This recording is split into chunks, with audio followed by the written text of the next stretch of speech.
Do you agree that this conflict could have been entirely prevented through diplomacy? Because what a lot of people cite is in December 2021, the Russians sending these documents, basically pleading with the Americans to not put their troops in NATO countries bordering Russia, to forego Ukrainian membership in NATO.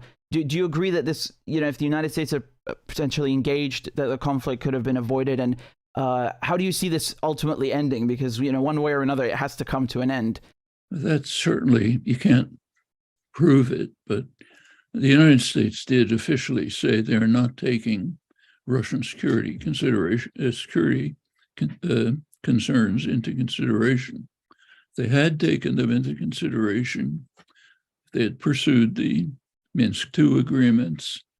And remember, Minsk II was not a low-level agreement. Mm-hmm. It was the UN Security Council, unanimously, including the United States. Ukrainians didn't support it. Russian positions, ambiguous. U.S. certainly didn't support it. That a couple of years ago, that could have provided a settlement which would have avoided the invasion.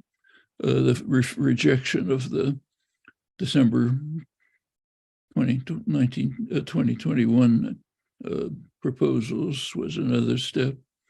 I should add that on the Russian side, Emmanuel Macron, President of France, was pleading with Putin up to the last minute not to invade and to consider alternatives that he was presenting. We have the transcripts of their conversations. They were published in France.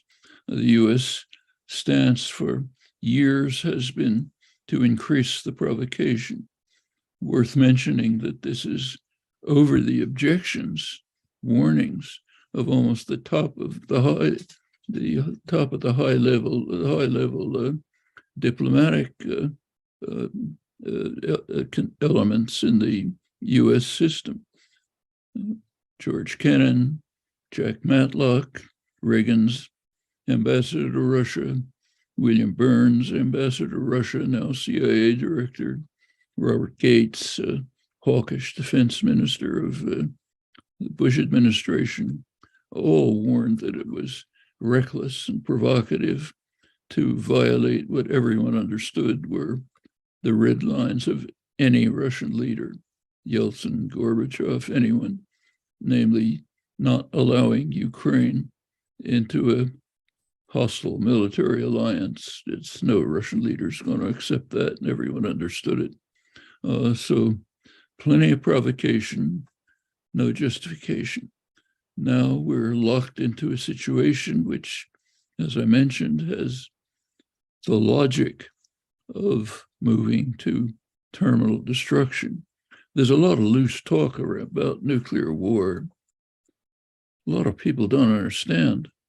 You have a nuclear war, the country that carries out the first strike will be destroyed. Yeah. Simply by nuclear winter effects, any large-scale nuclear war. So talk about nuclear war is just impossible if you want the species to survive. Mm-hmm. It's Einstein had a nice statement about this not long before his death. He was asked what weapons did he think might be used in World War III. He said, I don't know about World War III, but World War IV will be fought with stone axes. That's about it. I should say that less discussed, but in many ways even more dangerous, is the escalation of tensions in the Pacific.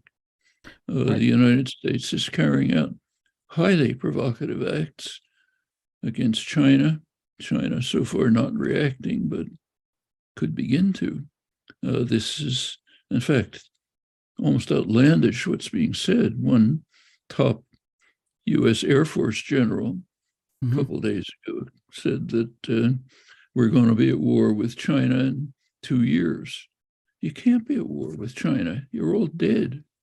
There's no such thing. Marines are now being trained in island hopping Iwo Jima type training. Exactly. Yeah. Just ludicrous. It's a war with China. Nobody's going to care about islands. The U.S. is the official terminology under Biden, expanded it, is to encircle China with sentinel states armed with high precision weapons, U.S. weapons aimed at China. That's a ring of states, South Korea, Japan, Australia.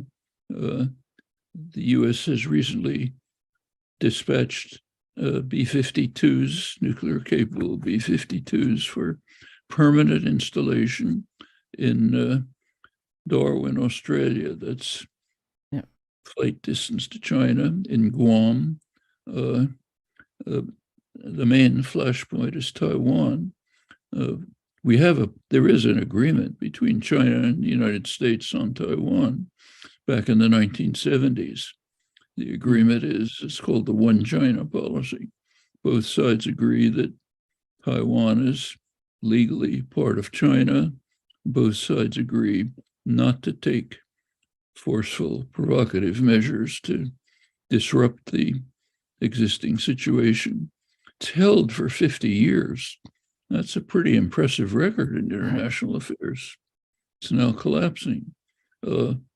Again, no saints, but the United States is well in the lead in the provocations.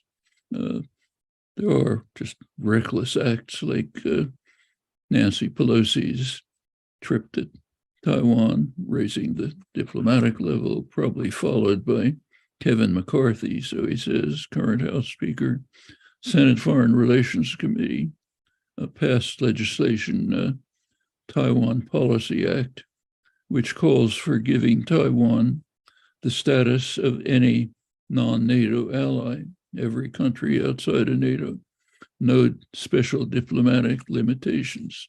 Meanwhile, increase in military spending, military supplies to Taiwan, advanced weapons, interoperability of weapon systems. China has reacted symbolically by carrying out naval maneuvers which show what's obvious, that it can blockade and strangle Taiwan if it has to. All of this, meanwhile, the most serious thing is that the United States, under Biden recently, has essentially declared an economic war against China.